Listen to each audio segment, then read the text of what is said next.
चलिए दोस्तों, कैसे हैं आप सब लोग? आशा करता हूं आप सब लोग बहुत अच्छे होंगे। तो ज्यादा टाइम वेस्ट नहीं करते, फटाफट से शुरू करते हैं सर हमारा लेक्चर नंबर 8। आइए लिखना शुरू करिए, लेक्चर नंबर 8। और सर हमें क्या करना है लेक्चर नंबर 8 में? सबसे पहले तो मैंने आपको होमवर्क दिया था, जिसमें से एक क्वेश्चन मैं आपको होमवर्क का कराऊंगा, क्वेश्चन नंबर 20, जो कि आपका एग्जाम का क्वेश्चन है। लिखिए क्वेश्चन नंबर 20। क्वेश्चन नंबर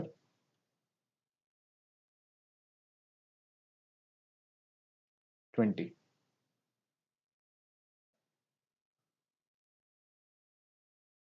ठीक है, आइए पढ़ना शुरू करें। क्वेश्चन नंबर 20 एग्जाम में आया था आपके दिसंबर 2023 में। कह रहा है कि XYZ limited is a company manufacturing standardise chandeliers, chandeliers बनाती है ये।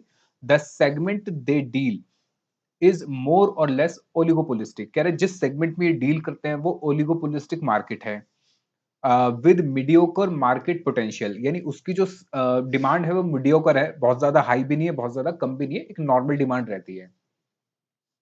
फिर कह रहा है the demand of their product have been wavering in past. कह रहा है कि पहले पिछले कुछ टाइम में उनकी जो डिमांड है वो कम होती जा रही है, वेव हो रही है, मतलब छूटती जा रही है। But owing to increase economic level in middle class. लेकिन कह रहा है कि अभी क्या हो रहा है कि मिडिल क्लास के पास थोड़ा थोड़ा पैसा ज्यादा आ रहा है। तो कह रहा है the board of directors is confident of brighter days on in future. तो जो हमारा बोर्ड ऑफ डायरेक्टर्स हैं उनको ये लग रहा है कि आगे चल के हमारा प्रोडक्ट अच्छा बिकने वाला है, इसकी डिमांड बढ़ने वाली है। तो अभी तक तो मेरे काम की कोई बात नहीं है, फाइनेंशियल मैनेजमेंट से रिलेटेड मेरे काम की अभी तक कोई बात यहाँ पे नहीं हुई है। फिर कह रहा है 1 अप्रैल 2023 को the board of director of the company is desirous. कह रहा है वो जानना चाहते हैं, इच्छुक हैं, of knowing the amount of working capital, कि भाई वर्किंग कैपिटल हमें कितनी चाहिए होगी, will be required to meet the plan level. यानी जो हमने प्लान लेवल करा है उस अकॉर्डिंग हमें कितनी वर्किंग कैपिटल चाहिए फॉर द ईयर 2023-24। और उसके लिए उसने डिटेल दे रखी है हमें। क्या क्या दे रखा है देखो क्वेश्चन में। सबसे पहले कह रहा है इश्यूड शेयर कैपिटल होगी हमारी 2 करोड़ की, ठीक है। 10% डिवेंचर्स होंगे, यानी 10% इस पे रेट ऑफ इंटरेस्ट है। फिक्स एसेट 1 अप्रैल 2023 को होंगे हमारे 1 करोड़ 25 लाख के। Production and sale during the year 2023-24, यानी हम 2023-24 में प्रोडक्शन और सेल करेंगे। Expected average out to 500 unit, यानी हम बनाएंगे भी 500 यूनिट और बेचेंगे भी 500 यूनिट, यानी कोई ओपनिंग और क्लोजिंग स्टॉक नहीं होगा। लेकिन ये 500 यूनिट पर मंथ का डेटा है, याद रखना ये 500 यूनिट पर मंथ का डेटा है। During the previous year the ratios to cost to selling price which are also likely to be maintain in current year as well as follow. कह रहे कि हमारे पहले भी जो प्रोडक्ट बनता था उसमें जो परसेंटेज होती थी प्रोडक्ट को बनाने की, जो रेशियो होती थी, वो आगे भी वही रहेगी जो पहले थी। तो कितनी थी? यानी वो कह रहा है कि हमारा रॉ मटेरियल 60%, पर सर 60% किसका? 60% होगा सेलिंग प्राइस का। ठीक है, लिखा है ना, देखो ratio to cost to selling price. यानी जितना भी मेरा सेलिंग प्राइस होगा, समझिए जितना भी मेरा सेलिंग प्राइस होगा उसका 60% क्या है? मटेरियल। उसका 10% क्या है? सर जितना भी मेरा सेलिंग प्राइस होगा उसका 10% होगा वेजेस। जितना भी मेरा सेलिंग प्राइस होगा उसका 20% होगा ओवरहेड्स। इनका अगर मैं टोटल करूं तो कितना आता है? 6 और 1 7 और 2 90। यानी कि इसका मतलब मेरे टोटल सेलिंग प्राइस का 90% तो कॉस्ट हो गई। तो बाकी 10% क्या बचा? सर 10% बचा प्रॉफिट। 10% बचा प्रॉफिट, या आप इसको कंट्रीब्यूशन भी कह सकते हो। क्या कह सकते हो? कंट्रीब्यूशन। यानी कि सेल का 90% तो कॉस्ट हो गया और 10% क्या हुआ? उसका प्रॉफिट। क्लियर है? चलिए आगे पढ़ें। फिर कह रहा है, आगे देखो, कह रहा है कि following additional information has been provided in this regard. कह रहा है raw material and component are expected to remain in store for an of average period of 2 months before being issued to assembly and production. मतलब कह रहा है कि raw material holding period जो मेरे पास है वो कितना है सर? 2 महीने का। कितना है? 2 महीने का। Each unit of product is expected to process, यानी कि प्रोसेस में रहता है कितने दिन? 15 दिन। तो मैं कह सकता हूं कि ये तो मेरा हो गया पहला वाला WIP। और WIP कितने टाइम तक रहेगा सर? 2 महीने। दूसरा हो गया सर मेरा प्रोसेस की बात कर रहा है, इसका मतलब ये, मैं उल्टा बोल गया सॉरी, ये मेरा रॉ मटेरियल है, ये मेरा क्या है? Raw material. और ये दूसरा क्या हो गया मेरा? WIP। दूसरा क्या हो गया सर मेरा? वर्क इन प्रोग्रेस, जो कितने दिन रहेगा सर? 15 डेज। कितने दिन? 15 दिन। कह रहा है कि finish goods stay at warehouse, finish goods holding period जो है हमारा वो है 1 महीने का। कितना है सर? 1 महीना। ये फिनिश गुड्स हो गया। फिर कह रहा है सप्लायर, बताओ सप्लायर कौन होता है, डेटर या क्रेडिटर? सर सप्लायर बहुत बार मैंने आपको बताया कि हमारा क्रेडिटर हमारा सप्लायर होता है, तो क्रेडिटर मतलब करंट लायबिलिटी। कह रहा है supplier of raw material component extend and average, यानी ये हमें कितना टाइम देता है, ये हमें 1.5 महीने का टाइम देता है। कितना टाइम देता है? 1.5 महीने का टाइम देता है। यानी करंट लायबिलिटी क्रेडिटर्स की हो गई सर 1.5 महीने। अच्छा, ये क्रेडिटर्स किसके होते हैं? ये क्रेडिटर्स होते हैं ऑफ रॉ मटेरियल, क्योंकि मैं क्रेडिटर से क्या खरीदूंगा सर? Raw material. फिर कह रहा है 80% सेल आर क्रेडिट, कह रहा है हम जितनी भी सेल करेंगे 80% क्रेडिट होगी। आर एंड दो credit extended to customer is 2 month, यानी कि हम जो सेल करेंगे क्रेडिट में वो 80% होगी, और हम क्रेडिटर को कितना टाइम देते हैं? 2 महीने का। लेकिन हमारा एवरेज कलेक्शन पीरियड समझो जरा, वो कह रहा है हम तो 2 महीने देते हैं, यानी कि 60 डेज देते हैं, लेकिन जर्नली जर्नली हमें जो कलेक्शन पीरियड है हमारा कितना होता है? 75 डेज का। तो मुझे डेटर से मिलने में टाइम कितना लगता है, मतलब डेटर से पैसा मिलने में टाइम कितना लगता है? मैं तो 2 महीने का टाइम देता हूं, लेकिन डेटर मुझे कितने में देता है सर? 75 दिन में देता है। तो इसका मतलब मेरा डेटर का जो होल्डिंग पीरियड है, या डेटर जो मेरे पास है, वो कितने दिन के होंगे? 75 डेज के, नॉट फॉर 2 मंथ्स। क्लियर है? फिर कह रहा है ऑन एन एवरेज ओवरहेड, यानी हमारे ओवरहेड भी क्या रहते हैं? आउटस्टैंडिंग रहते हैं। वो कितने रहते हैं? 2 हफ्ते। तो ये क्या हो गया सर? मेरी करंट लायबिलिटी, क्योंकि मैं अगर खर्चा कोई पे नहीं कर रहा तो करंट लायबिलिटी है। सेलिंग प्राइस बता दिया, देखो अब यहाँ पे इसने सेलिंग प्राइस बता दिया। ऊपर इसने कहानी बताई थी सेलिंग प्राइस से रिलेटेड, और नीचे जाके इसने सेलिंग प्राइस बता दिया कि एक यूनिट कितने में बिकेगा सर? 5,000 रुपए का एक यूनिट बिकेगा।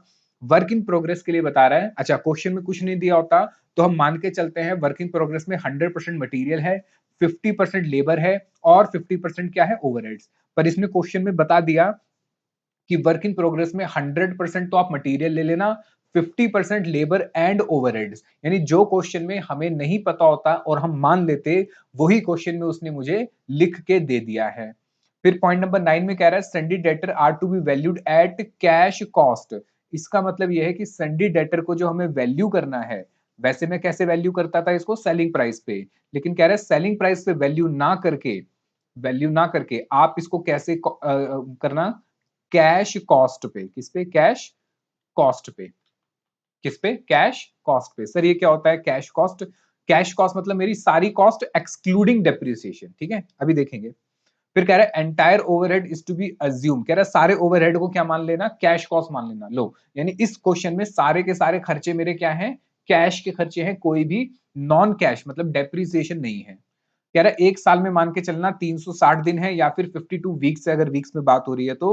Assuming production and sale follow a constant pattern, यानी इवनली सेल और मेरी प्रोडक्शन हो रही है। हमें निकालना है सबसे पहले estimate of working capital required by the company for the ensuring एड, कह रहा है कि फॉर द एंश्योरिंग, कह रहा है उसमें ऐड करना 10% of your calculated figure for contingency. मतलब एक तो जो हमें क्वेश्चन में दिया उसके बेसिस पे पहले वर्किंग कैपिटल निकाल लो, मतलब करंट एसेट करंट लायबिलिटीज निकाल लो, उनको माइनस कर दो तो आपकी कैलकुलेटेड वैल्यू आएगी। उस पर 10% जोड़ देना कंटीजेंसी के लिए, 10 मार्क का ये वाला पॉइंट। फिर सेकंड में कह रहा है कि प्रॉफिट एंड लॉस अकाउंट बनाओ, ठीक है बना लेंगे, फोरकास्टेड होगा। फिर कह रहा है बैलेंस शीट बनाओ, तो बैलेंस शीट भी बना लेंगे। 20 नंबर का क्वेश्चन है, बहुत ही इजी क्वेश्चन है, और 20 नंबर पूरे मिलेंगे इसमें। आइए मेरे साथ साथ लिखना शुरू करें। हमें क्या करना है सर? हमें बनाना है स्टेटमेंट। लिखिए, statement of forecasted working capital. आइए, कुछ नहीं करना, सब कुछ किसके आजू बाजू घूमता है सर? सब कुछ घूमता है हमारे प्रोडक्शन के आजू बाजू। तो मुझे प्रोडक्शन से रिलेटेड सारे काम करने हैं, यानी यूनिट से रिलेटेड। आइए, तो हम बना लेते हैं हमारा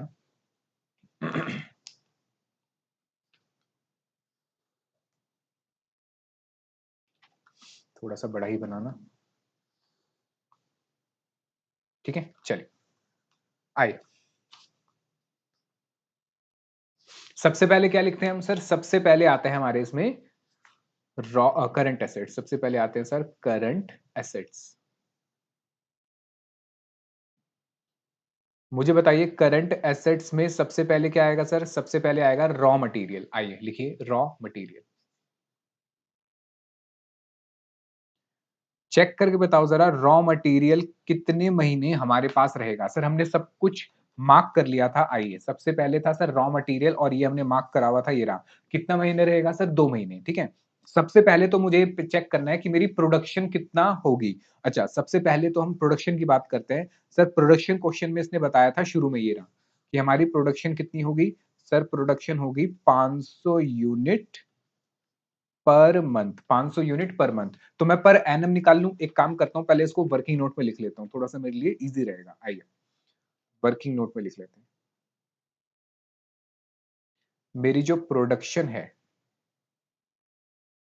और सेल दोनों ही दे रखी है, प्रोडक्शन और सेल एक साथ है, वो है 500 यूनिट्स पर मंथ। अब अगर मैं इसको ईयरली निकालूं, फॉर 1 ईयर, तो सर अगर 500 यूनिट आपकी एक महीने की है तो 12 मंथ से मल्टीप्लाई करके कितनी आ जाएगी आपकी?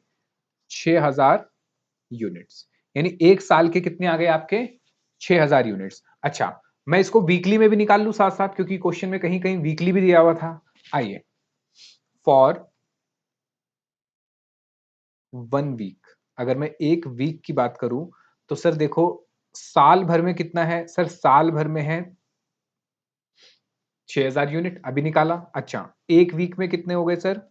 और मतलब साल में कितने वीक हो गए? 52 वीक्स। तो ये कितना आ जाएगा? एक हफ्ते का आ जाएगा। ये कितना आएगा सर? 1 वीक का आ जाएगा।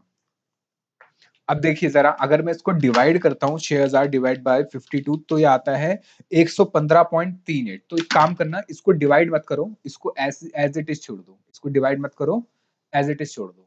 क्यों? क्योंकि बाद में जब इसका यूज आएगा तब देख लेंगे। डिवाइड करके पॉइंट पे लिखने से बेटर है मैं यहीं इसको छोड़ देता हूँ, ठीक है। अच्छा, अगर कुछ डेज में भी दे रखा है तो मैं एक दिन का निकालना चाहूं, तो सर 6000 यूनिट तो आए थे मेरे पूरे साल के, और 360 दिन होते हैं, तो एक दिन का कितना आ गया? आओ डिवाइड करें। अगर पॉइंट में आएगा तो मैं नहीं लिखूंगा, 6000 डिवाइड बाय 360। हाँ सर, ये भी पॉइंट में आ रहा है तो इसको एज इट इज छोड़ दूंगा, ठीक है। इसको मैं एज इट इज छोड़ दूंगा। क्लियर है? चलिए, अब मैंने ये तो लिख लिया कि कितनी कितनी प्रोडक्शन होगी। आते हैं सबसे पहले रॉ मटेरियल पे। मुझे बताइए जरा रॉ मटेरियल होल्डिंग पीरियड कितना है सर? 2 महीने। तो सर 2 महीने, तो एक महीने का कितना निकला था मेरा? सर अभी मैंने बताया एक महीने का था 500 यूनिट, तो 2 महीने का कितना हुआ? 1000 यूनिट। अच्छा, एक यूनिट बनाने की कॉस्ट क्या है? मतलब रॉ मटेरियल की कॉस्ट क्या है? अच्छा, क्वेश्चन में इसने कॉस्ट नहीं दे रखी, इसने परसेंटेज दे रखी थी। एक काम करता हूं, वर्किंग नोट नंबर 2 बनाता हूं और यहां पे मैं कॉस्ट निकाल लेता हूं। लिखिए, calculation of per unit cost, ठीक है। क्वेश्चन में मुझे सेलिंग प्राइस कितना दे रखा है सर? सेलिंग प्राइस दे रखा है 5000 रुपए पर यूनिट। और क्वेश्चन में उसने क्या दे रखा था? आइए, सबसे पहले सर उसने दे रखा था मटेरियल। मुझे बताइए जरा मटेरियल कितना बताया था उसने? उसने कहा था 60% होगा। कितना होगा सर? जो भी मेरा सेलिंग प्राइस है उसका 60%, यानी कितना हो गया सर? ये हो गया 3000 रुपए। 3000 रुपए पर यूनिट। फिर उसके बाद मेरे वेजेस के खर्चे या लेबर के खर्चे, ये कितने बताए थे उसने? सर ये उसने बताए थे 5000 का कितना, 30 या 20%? चेक करो जरा। 10% है, 10%। तो मेरा लेबर हो गया सर 500 रुपए। कितना हो गया सर? 500 रुपए। उसके बाद क्या था सर? उसके बाद थे ओवरहेड्स। तो मुझे बताइए जरा ओवरहेड्स कितने हैं? सर उसने कहा था जितना मेरा सेलिंग प्राइस होगा उसका 20% ओवरहेड्स होगा। तो 20% हो गया सर 1000। तो इसका मतलब मेरी टोटल कॉस्ट कितनी आ गई सर? टोटल कॉस्ट आ गई 4500 रुपए पर यूनिट। यानी एक यूनिट मेरा कितने का बनेगा? 4500 का। बिकेगा कितने का? 5000 का। तो फायदा कितना हो गया? 500 रुपए या 10% ऑफ सेलिंग प्राइस। क्लियर है? यहां तक कोई डाउट? सिंपल है। मैंने क्या करा, जितना भी दिया हुआ था मैंने परसेंटेज में उसकी वैल्यू निकाल के रख ली है। क्लियर है? चले आगे। यहां तक किसी को कोई दिक्कत? चलिए, तो अब मुझे मिल गया सर कि रॉ मटेरियल कितने रुपए का है। अभी निकाला सर रॉ मटेरियल 3000 रुपए का। एक यूनिट 3000 का। तो 500 यूनिट हुए इंटू 2 कितने हो गए? 1000। और एक यूनिट के कितने हैं सर? 3000 रुपए। टोटल हो गए सर 30 लैक्स। कितने हो गए? 30 लाख। तो आप यहाँ लिख दीजिए 30 लाख रुपए के तो हो गए सर मेरे रॉ मटेरियल। अच्छा, रॉ मटेरियल के बाद क्या आता है सर? Work in progress. क्या आप मुझे बता सकते हैं वर्क इन प्रोग्रेस कितना है? कितने मतलब टाइम का है? सर वर्क इन प्रोग्रेस, आइए देखते हैं। Work in work in progress लिखा था, ये रहा, 15 दिन का है। कितना है? 15 डेज का। आइए, तो पहले एक दिन का कितना हुआ था? हमने सर अभी लिखा था 6000 यूनिट पूरे साल के। एक दिन का निकालने के लिए 360 से डिवाइड करा। मुझे कितने दिन के लिए चाहिए सर? 15 डेज के लिए। अब मुझे यहाँ प्राइस चाहिए कि WIP का प्राइस क्या है। अब WIP का प्राइस कैसे निकालते थे? याद करो, 100% मटेरियल, 50% वेजेस, 50% ओवरहेड्स। और यही क्वेश्चन में भी उसने लिखा हुआ है। तो मैं एक काम करूं, अगर मेरे पास यहाँ जगह बची है तो मैं सीधा यहीं पे ही WIP की वैल्यू लिख दूं। 100% of wages, sorry 100% of material, तो 100% ऑफ मटेरियल हो गया 3000। फिर उसने कहा था 50% ऑफ वेजेस, तो 50% ऑफ वेजेस हो गया सर 250। फिर उसने कहा था 50% ऑफ ओवरहेड्स, यानी हो गया 500। ठीक है, तो ये कितना आ गया मुझे बताइए? 3750। ये क्या निकला? ये आया WIP cost per unit. WIP cost per unit. मुझे बताइए यहाँ पे किसी को कोई डाउट?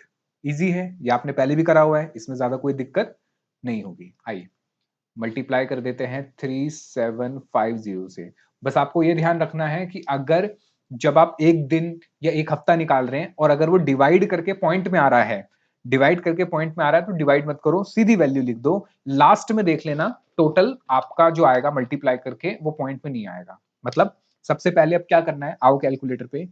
सबसे पहले टाइप करो 6000, 6000 मल्टीप्लाई, पहले मल्टीप्लाई 15, ठीक है, फिर मल्टीप्लाई 3750, तो ये आ जाएगा आपका 3375 लाख। अब इसको डिवाइड कर दो 360 से।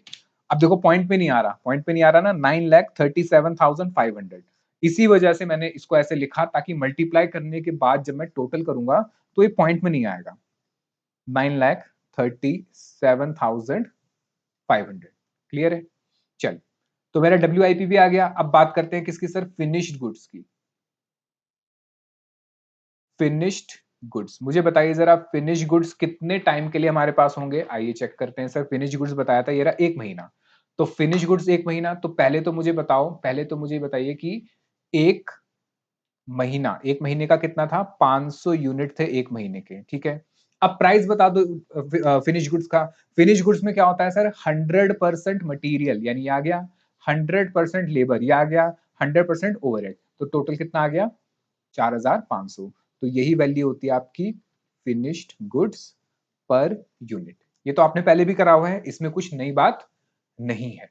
तो 4500 रुपए से यहां मल्टीप्लाई कर दो, तो आपको फिनिश गुड्स मिल जाएगा 4500 मल्टीप्लाई बाय 500, ये हो गया sir 22,50,000।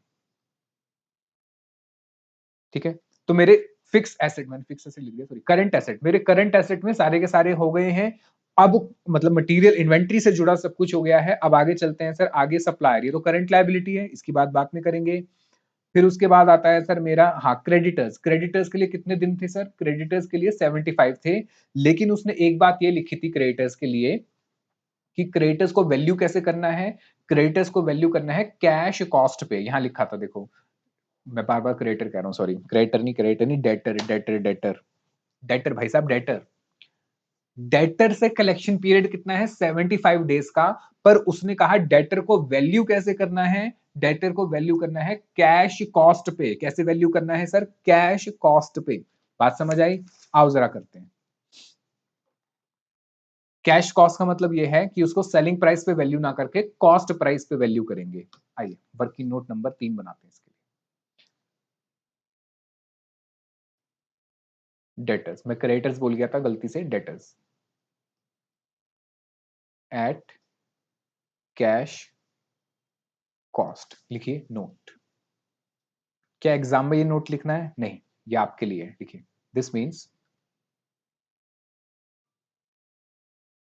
That debtors are valued at the cost which is incurred in cash. ठीक है, मतलब लिखिए सर। सबसे पहले हम बात करते हैं कि मेरी टोटल, मुझे डेटर निकालने हैं, तो डेटर कितना है। अच्छा एक चीज और, अब इसमें गलती मत करना। एक तो डेटर से जुड़ी हुई ये बात करी इसने कि डेटर को कैसे वैल्यू करना है, कैश कॉस्ट पे, ठीक है। दूसरी बात ये थी कि डेटर कितने टाइम पीरियड के हैं, 75 डेज के, ठीक है। तीसरी बात ये थी कि टोटल सेल का 80% क्रेडिट होगा, मतलब टोटल सेल का 80% ही डेटर को बेचा जाएगा, ठीक है। तो इसका मतलब मेरी टोटल सेल कितनी हुई, सबसे पहले तो ये बताओ सर। मेरी साल भर की जो सेल है वो 6000 यूनिट है। एक यूनिट कितने का बेचूंगा सर, एक यूनिट बेचूंगा 80% का, सॉरी एक यूनिट बेचूंगा, ये तो हो गया, ठीक है। अच्छा एक मिनट, सॉरी गलती कर गया। 6000 यूनिट मेरी हो गई। अच्छा लेकिन इसमें से मेरी क्रेडिट सेल यानी डेटर को कितने बेचेंगे सर, इसमें से डेटर को बेचेंगे 80%। बात समझो कि टोटल सेल है 6000 की, लेकिन 6000 में से हम कैश में कितनी बेचेंगे, 20%, कैश में 20%। तो 80% किसको बेचेंगे, डेटर को। तो मेरी उधारी वाली सेल कितनी हुई सर, उधारी वाली सेल हुई 6000 का 80%, ठीक है।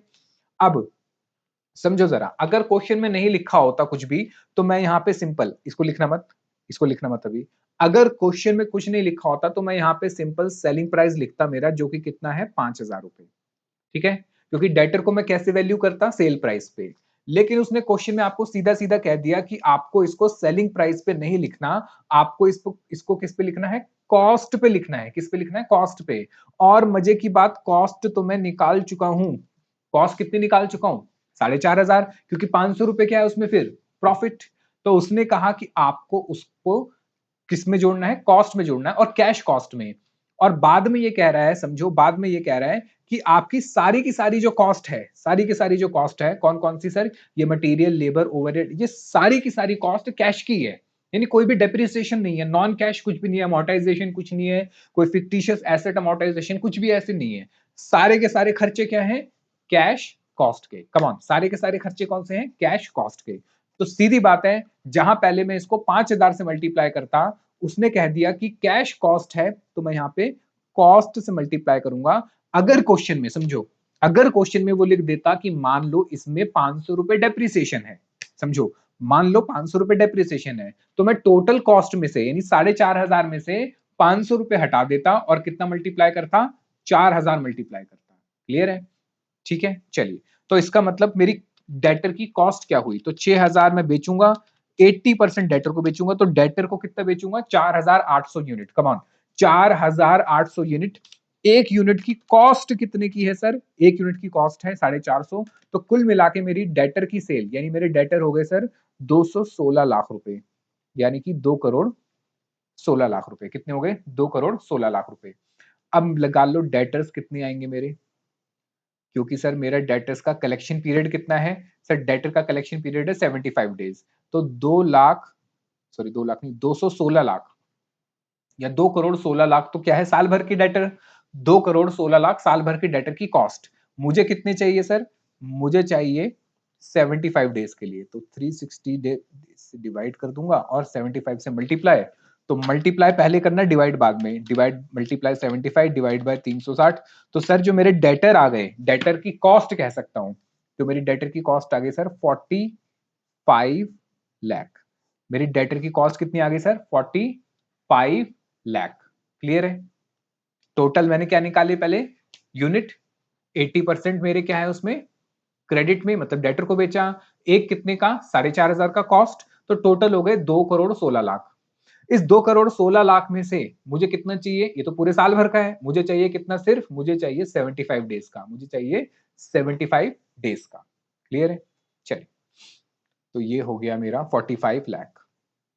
आइए लिख दीजिए डेटर्स, और ब्रैकेट में लिख देना वर्किंग नोट नंबर 3 में निकाला हमने इसको कितना, 45 लाख। और बताइए जरा, और कोई है इसके अंदर हमारा कोई एसेट वैसेट कोई और है, नहीं सर। करंट एसेट तो हमारे यही खत्म हो गए हैं, तो मैं इनको जोड़ के लिख दूंगा टोटल करंट एसेट। ठीक है, क्योंकि कैश वैश तो जो कह रहा है कंटीजेंसी के लिए वो तो लास्ट में आएगा ना।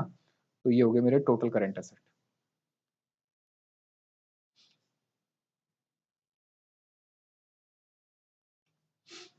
टोटल करंट एसेट्स मुझे ऐड करके बता दीजिए कितना आ गया।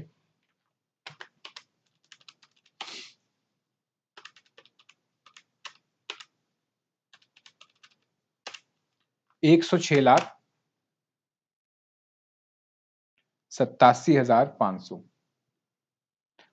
या आप कह सकते हो 1,06,87,500। ठीक है, टोटल करंट एसेट्स हो गए, इसको लिख दूंगा पॉइंट नंबर ए। अब मुझे क्या चाहिए सर? अब मुझे चाहिए सेकंड में करंट लायबिलिटीज।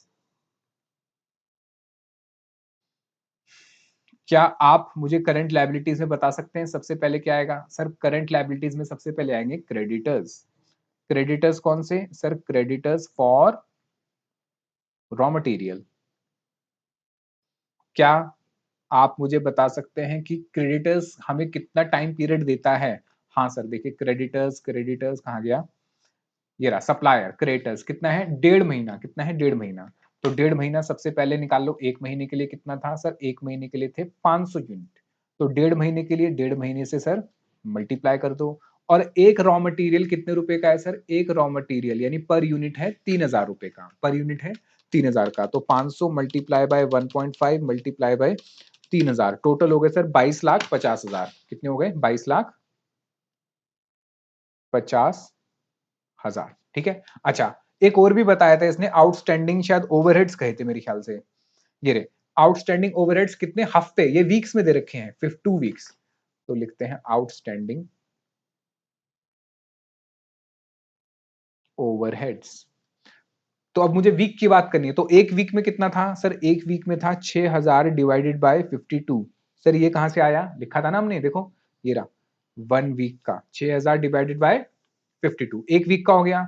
मुझे कितने वीक्स के लिए चाहिए सर? मुझे चाहिए क्रेडिटर्स कितने वीक्स के लिए? कहां गया? ये रहा। कहां गया? कहां गया? 2 वीक्स। कितने के लिए चाहिए सर? 2 वीक्स।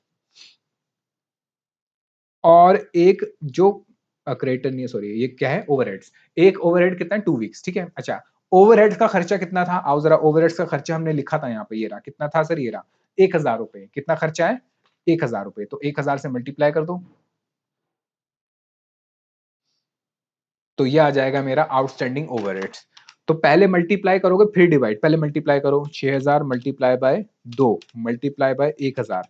अब डिवाइड करो 52 से। ठीक है, अब ये पॉइंट में आ रहा है, कोई दिक्कत नहीं है। 2,30,000, 2,30,000 7, इसमें कुछ गलत आ रहा है, दोबारा करो। 6,000 multiply by 2 multiply by 1,000 divided by 52।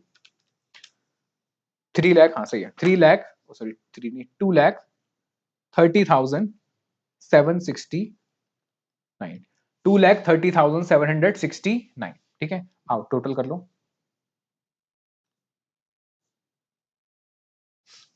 Total current liabilities. क्या ये मुश्किल था? ये हो गया आपका पॉइंट नंबर बी। +230,769। सर ये हो गया 24,80,769। ठीक है। अब क्या निकालना है मुझे? नेट वर्किंग कैपिटल निकालना है। कैसे? ए माइनस बी।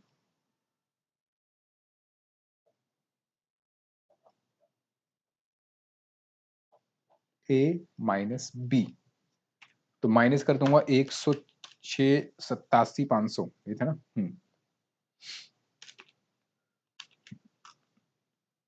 तो ये आ जाएगा सर आपका 82,06,731। ठीक है। अब इसमें ऐड कर देंगे कंटीजेंसी के लिए 10% फॉर कंटीजेंसीज। तो 10% करोगे तो 820673 आ जाएगा, 8,20,673। तो ऐड कर देंगे 10%, तो ये हो जाएगा आपका 90,27,404। तो ये आ गया आपका नेट वर्किंग कैपिटल।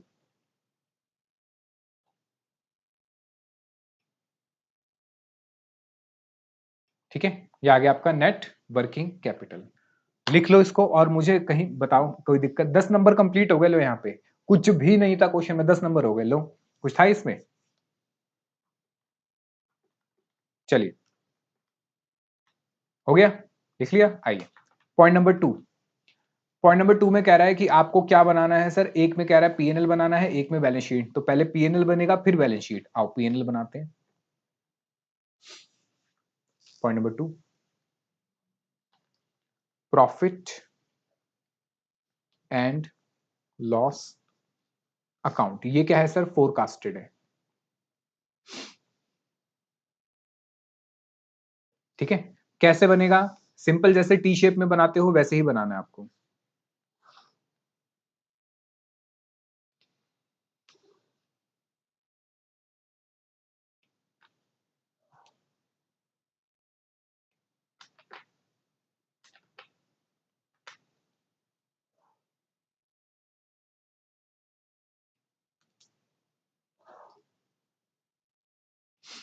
थोड़ा सा बड़ा बना लेना, क्योंकि ज्यादा बड़ा नहीं, मतलब इतने में काम हो जाएगा।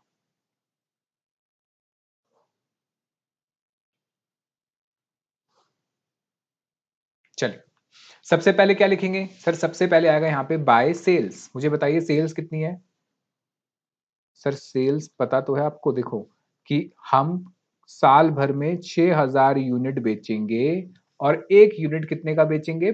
5000 रुपए का। कितने का? 5000 रुपए का। तो 6000 इंटू 5000 हो गए हमारे कितने?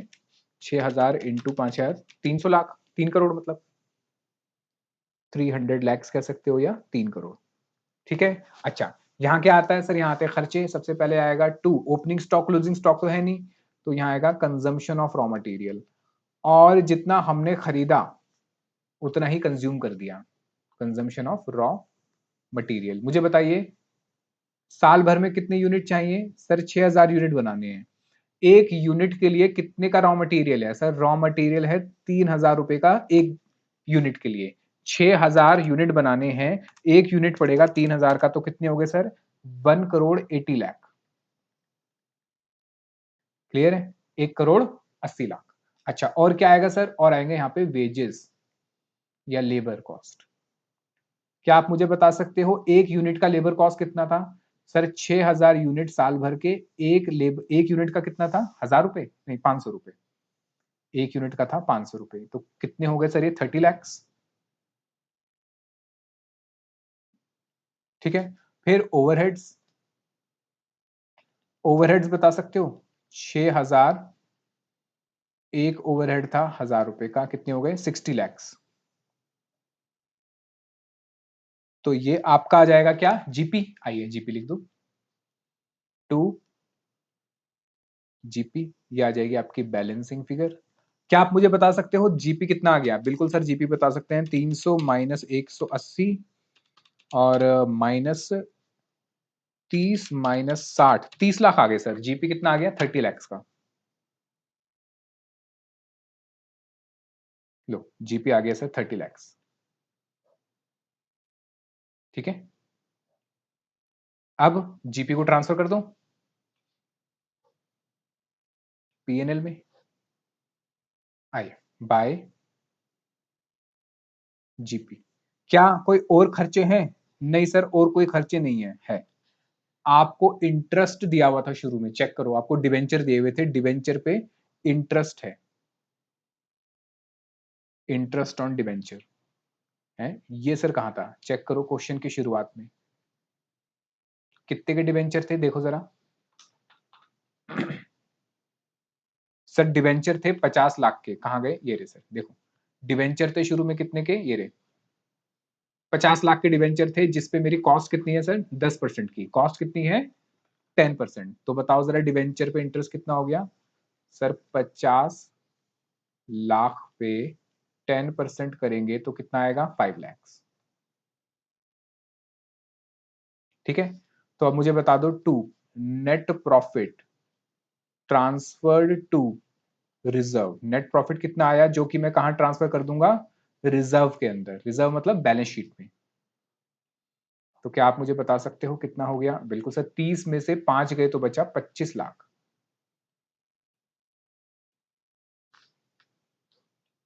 ठीक है, कितना आ गया? 25 लाख। लो, हो गए अभी। क्या यहां पे किसी को कोई दिक्कत? हमारा पीएनएल बन गया 5 नंबर का, ये कंप्लीट, यानी कि 40 नंबर की एफएम में 15 नंबर तो मेरे यहां हो गए। अब क्या बनाना है? Balance sheet. आइए बनाते हैं बैलेंस शीट। और बैलेंस शीट भी क्या बनानी है सर? फोरकास्टेड। आइए, बैलेंस शीट भी क्या सर शेड्यूल 3 से बनानी है? नहीं, हम अकाउंट्स नहीं बना रहे, हम एफएम के लिए बना रहे हैं, तो एफएम के अंदर हम नॉर्मली अपनी टी शेप में बनाएंगे। ठीक है,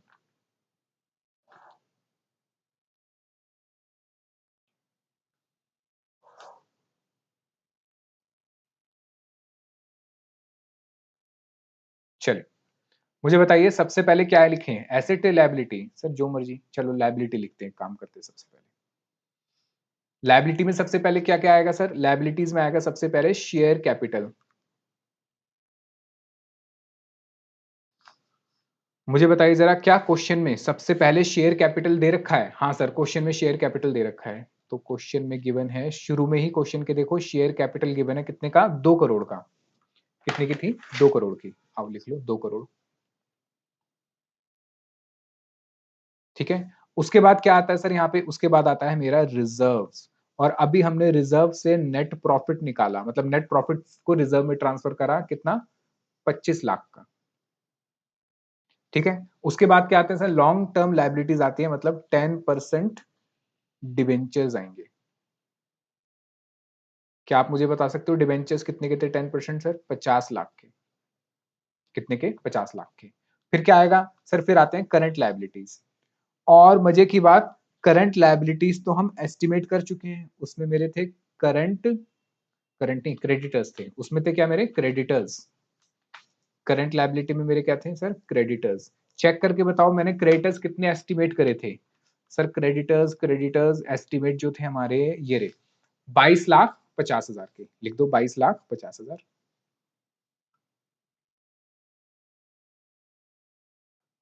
ठीक है, और क्या था? हाँ सर, आउटस्टैंडिंग ओवरहेड्स भी थे, और ये हमने कितने निकाले थे? 2,30,769। 2,30,769। क्लियर? अब यहाँ पे आ जाते हैं, सबसे पहले आएंगे सर फिक्स एसेट्स। हाँ, क्वेश्चन के शुरुआत में इसने फिक्स एसेट्स भी दे रखे हैं, चेक करो कहां गए फिक्स एसेट। ये 1,25,00,000 के। लिख दो 1,25,00,000। ठीक है, अच्छा नेक्स्ट करंट एसेट्स। और करंट एसेट्स तो हमने निकाले थे सारे के सारे। हमने करंट एसेट्स में निकाला सर रॉ मटेरियल, हमने निकाला करंट एसेट्स में WIP, हमने निकाला करंट एसेट में सर फिनिश्ड गुड्स। ठीक है, फिर हमने क्या निकाले सर? डेटर्स। ठीक है, और कंटीजेंसी नहीं, यहां कंटीजेंसी नहीं आएगी, यहां पे सिर्फ ये आएगा बैलेंसिंग फिगर आएगी इसकी कैश की। अगर क्रेडिट साइड है तो बैंक ओवरड्राफ्ट, डेबिट साइड है तो बैंक का बैलेंस। ठीक है, अच्छा मुझे बता दीजिए रॉ मटेरियल कितना था? सर रॉ मटेरियल था 30 लैक्स का। चेक कर लो जरा कितना है raw material? 30 lakhs. WIP 9,37,500। Finish goods 22,50,000। और डेटर्स कितने के थे?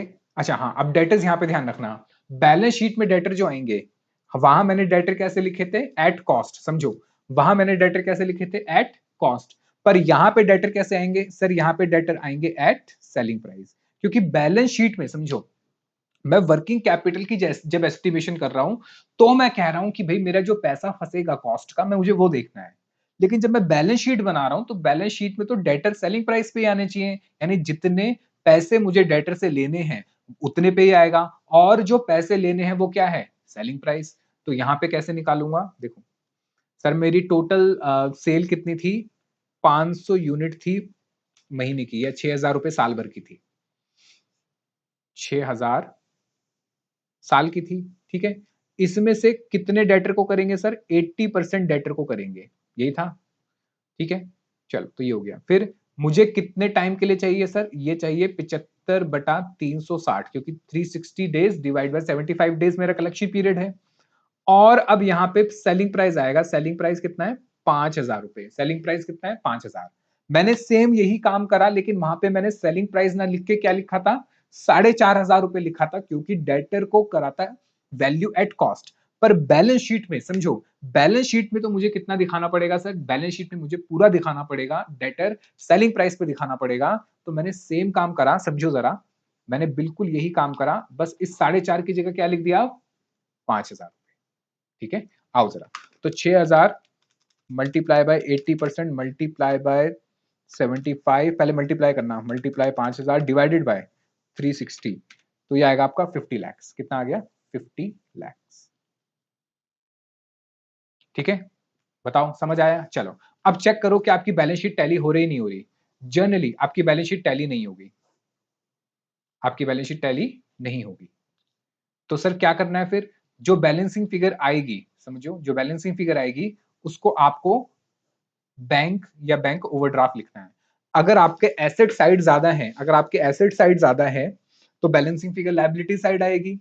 तो लायबिलिटी साइड पे क्या लिख देना है आपको? Bank overdraft. एक क्वेश्चन हमने ऐसा करा भी था। अगर लायबिलिटी साइड ज्यादा आ रही है, तो आप एसेट साइड पे क्या लिख दोगे? बैंक। चेक करो जरा दोनों में से कौन सी साइड बड़ी है। सर ये हो गया 2,25,00,000, यानी 2,75,00,000, 275 लाख। क्रेडिट साइड की बात कर रहा हूँ, 275 लाख। लाइबिलिटी साइड की बात कर रहा हूँ, प्लस 22,50,000 प्लस 230,769। तो सर मेरी लाइबिलिटी साइड जो आ रही है 299,80,769 आ रही है। ये कौन सी साइड आ रही है सर? Liability side. ठीक है, अब एसेट साइड चेक करो। 125 और 30 ये हो गए 155, प्लस 937,500 प्लस और 22,50,000 प्लस 50,00,000। ये आ रहा है सर मेरे एसेट साइड 236,87,500। तो मेरी कौन सी साइड बड़ी आ रही है सर? मेरी लायबिलिटी साइड बड़ी आ रही है, यानी ये साइड का टोटल यहां पर आएगा 2 लाख, 2 लाख नहीं, 299,00,000, 80,769। जो साइड बड़ी आ रही है उसका टोटल आएगा। अब बैलेंसिंग फिगर का आएगी सर? बैलेंसिंग फिगर ऑब्वियस बात है, जो साइड कम है वहां पर आएगी। तो माइनस कर दो 299,80,769। तो मेरी बैलेंसिंग फिगर आ गई सर 62 लाख। ये बैलेंसिंग फिगर क्या है सर? ये बैलेंसिंग फिगर होगी मेरी बैंक की। ठीक है, अच्छा कितना आगे बताओ? 62 लाख 93,269। लो 20 नंबर पूरे हो गए। 20 नंबर का क्वेश्चन था, बहुत इजी क्वेश्चन था। आप अगर एग्जाम में करोगे तो हार्डली आपको 15 मिनट लगने वाले हैं। 15 मिनट में 20 नंबर पक्के। ठीक है, चल तो इस वीडियो को तो मैं अलग से डालूंगा इस क्वेश्चन के हेडिंग से। बाकी हम अपना जो लेक्चर है वो शुरू करते हैं, मतलब अपनी जो नया चैप्टर है वो शुरू करते हैं। ठीक है।